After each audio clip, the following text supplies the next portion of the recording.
Good morning, gentlemen. Thanks for joining us today on the podcast. So great to be here. Thanks, Todd. I'm super happy to be here talking about my favorite topic, fraud. So thanks for having us. Sounds great. So Blair, how do you see the increase in identity fraud affecting consumers who are transacting online? There has been just an incredible increase, Todd. It's pretty astounding. So obviously we've had to do a lot more things online since the pandemic. You were no longer able to go to a brick and mortar store. So we've seen a significant increase in online transactions as a whole. In 2021, there was a 65% increase in digital or online account transaction volume. So pretty significant. However, correlating with that, we also saw a 233% increase in fraud across that channel. And you asked about how it affected consumers. What we're also seeing is that the average loss has risen dramatically. It's estimated that 110 million people, 22% of the U.S. population, has become a victim just of account takeovers, with the average loss being over $12,000, which again is a significant rise in average loss. Indeed, those are shocking numbers. Now, Mike, at One Cosmos, you work with many businesses implementing workforce solutions. How does this same threat affect identity security at work? Yeah, that's a great point. There's different goals for the bad actors in a workforce environment versus, say, consumer banking or something along those lines, federal services. Over in the consumer world, you are trying to steal somebody's money or buy some product that you shouldn't, you're not paying for.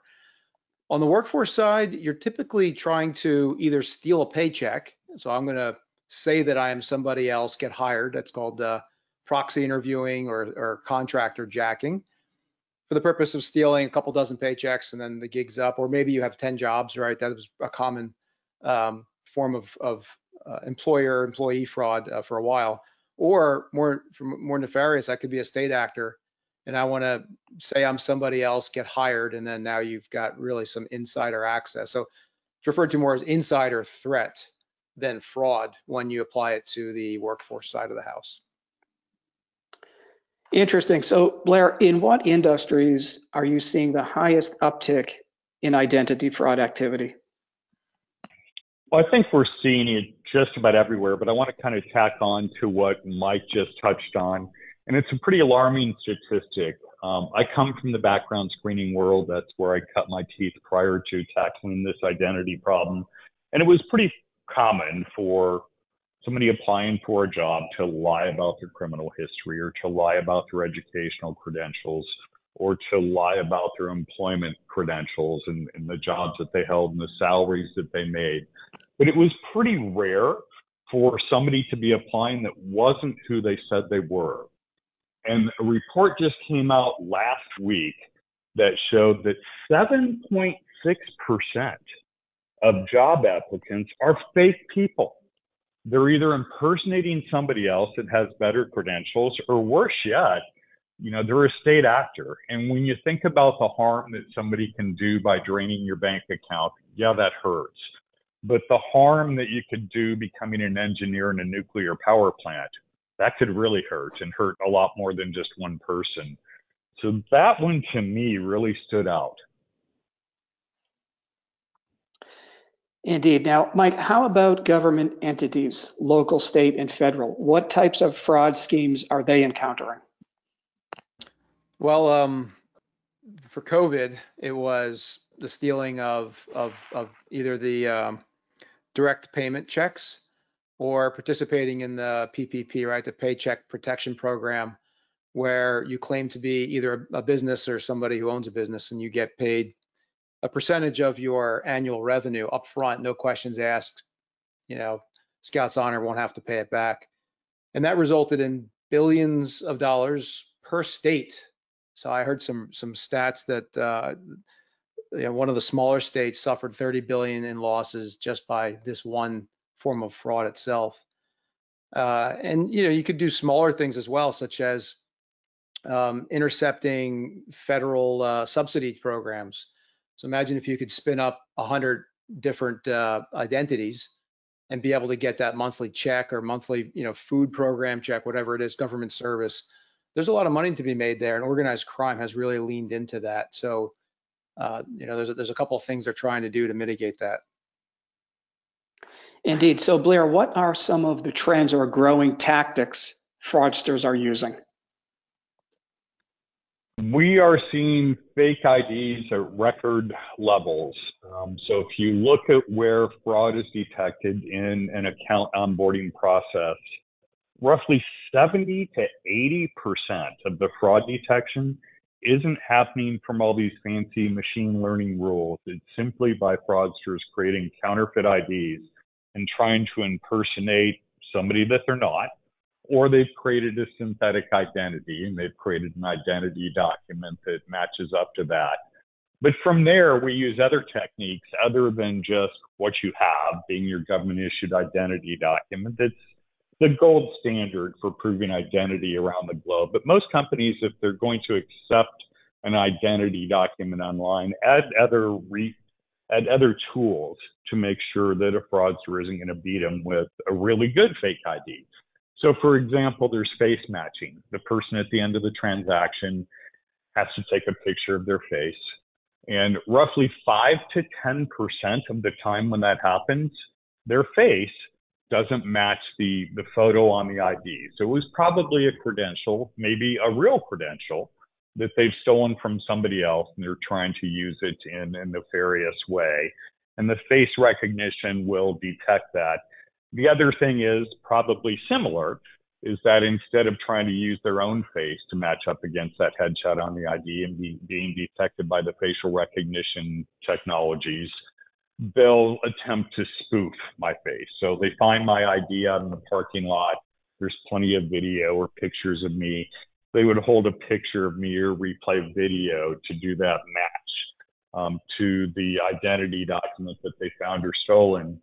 And we're finding that about 5 to 10% of our liveness checks, so we have all kinds of technology that makes sure that that picture is being offered of that person at the end of the transaction is of a real person captured in real time. Roughly 5 to 10% of that time, those are spoof attempts as well. So these criminals have really gotten creative. It used to be they just needed to steal your name, your address, your date of birth, and your social security number. Most enterprises have gotten wise and realized that you can't just use what you know, and we need to incorporate other factors such as what you have, a government issued identity document, and what you are from a biometric standpoint. Indeed, we actually spoke quite a bit about that on our last episode. So, Mike, I imagine fraud has a profound impact on businesses. Can you tell us about the wide range of damage it can cause? Yeah, how much time do we have, right? There's a couple things. So it depends on the entity. As these breaches happen, as Blair pointed out, what we call inferential databases. How do you infer that you are Blair Cohen by providing the data? So I have Blair's social, his home address, and I can answer those 3 silly KBA questions, right? Knowledge-based authentication. What street did you live on when you were 2, or what was your mom's shoe size when you were 11? That stuff's all been hacked many times. So we're seeing now a move towards the types of technologies that we're talking about here today to mitigate that. And it's kind of a cat and mouse game. The impact to the business is it depends on which lever you're pulling, but when one of our clients has 1,500 new account openings per day requested, and they're detecting 1,200 of them as fraudulent. So imagine the tax to the system and the amount of fraud checks that they're doing behind the scenes to stop that. And this company isn't doing document verification yet. If they impose mandatory document verification, right, present a government credential and scan your face and match it, that number would go probably from 1,200 down to dozens, at least in the beginning. So there's the taxing of the infrastructure. Then, of course, if the account does get set up, you can just bleed money through the services that are stolen, bank accounts that get taken over or set up, credit limits that get blown out for fake identities. And synthetic identities is one of the least understood. We're used to people stealing somebody's identity, right? If they get a hold of me, my account, they steal my credit, they get a new mortgage or something, it really impacts me. But who's the victim for a synthetic identity of a person that doesn't exist on the planet today? This is getting really common. So there's a couple ways to mitigate that as well. But that is one of the fastest growing forms of fraud is on the synthetic side. Now, Mike, educate us a bit more in terms of how identity verification has evolved over the past decades. Yeah, well, you go back many years and it really was just type in your social, right? That was the lowest common denominator back in the day. And as socials got leaked, that became harder and harder to protect. And then you started augmenting it with other, maybe your phone record tells something about you. I've had the same phone number for 10 years. If I can get a message or a call on that phone number, automatic, then you're upping the ante a bit. It's hard for a bad guy to get a hold of my phone number. But then the growing trend here is identity verification from a trusted source of truth. And that could be your driver's license, right? It's something nearly everybody has in their pocket. Passports are another common form as well. State documents, tribal cards, right? There's all kinds of options for this. And they bring a trusted credential to the transaction that you can have another level of assurance that this is the person who they say they are. And then on top of that is, because we all have a 12 megapixel camera here with our phones or our webcams on our laptops, you have ways to verify that the person is who they say they are. And you couldn't do that 12 years ago, right? The iPhone barely existed back then. The camera quality was terrible. The bandwidth wasn't there. So there's a lot of tools at our disposal now that weren't there. And the more we use them, the less that the fraud will get through. So Blair, with digital transformation happening at a rapid pace, how can businesses create more future-proof solutions? There are a variety of things that businesses can do to protect themselves and mitigate against online, plus the internal threat vectors that exist. First of all, you've got to get the proofing of that identity right up front. It's really crucial that we no longer use antiquated methods like just putting in your social security number and hoping the credit bureau returns the name that's been asserted associated with that social security number. The next is KBA. That doesn't really work, asking me questions. An interesting fact is that fraudsters, a good indicator of fraud is when a person's able to answer KBA questions 100% accurately. Most people aren't able to do that. So I really do see the assimilation of additional signals. There's this movement towards reducing friction on behalf of the customer. One of the methods that Mike just asked for or talked about was being able to ping that phone. If we can really ping that phone and know that it's Mike, that's the name on the application. AT&T says that's Mike's phone. It's belonged to him for 10 years. You can have a pretty high degree of confidence. But these days, everything gets leaked. So I do see biometrics becoming a key part of transacting in the future. It's something that we never forget. Nobody can steal from you. We always have them with us. It's this perfect combination of fraud prevention and user experience if you get the identity proofing part right and make sure that we're enrolling Mike's voice, Mike's face, Mike's biometric modalities that he wants to transact with in the future. It's crucial that step there are no expenses spared along that step.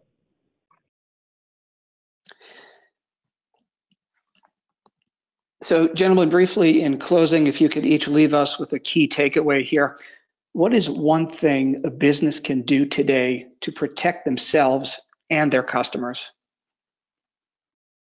Yeah, I'll take a shot first. The first is just to get started. There's, this isn't a let's wait and see. We know the fraud is here, and we know that there's technology that can mitigate the fraud. Either you're hiring or you're onboarding a new account.